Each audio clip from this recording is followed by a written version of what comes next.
اگر آپ چینل پر پہلی بار آئے ہیں تو ابھی سبسکرائب کر کے بیل آئیکن پریس کریں اور رہیں باخبر۔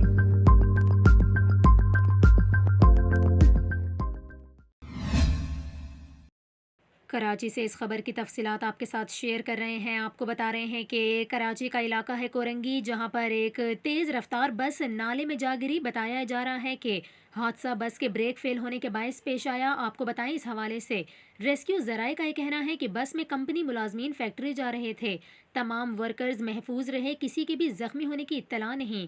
آپ کو بتائیں کہ ریسکیو ذرائع کے مطابق حادثہ بس کے بریک فیل ہونے کے باعث پیش آیا اور بس کو کرین کی مدد سے باہر نکالا جا رہا ہے، جبکہ واقعے کے باعث اطراف کی سڑکوں پر ٹریفک جام ہو گیا۔ آپ کو بتا رہے ہیں کہ کراچی کے علاقے کورنگی میں ایک تیز رفتار بس بے قابو ہو کر کورنگی صنعتی ایریا شان چورنگی میں نالے میں گر گئی۔ بتایا جا رہا ہے کہ بس کے بریک فیل ہونے کے باعث حادثہ پیش آیا، تاہم حادثے میں تمام مسافر محفوظ رہے، کسی بھی مسافر کے زخمی ہونے کی کوئی اطلاع نہیں۔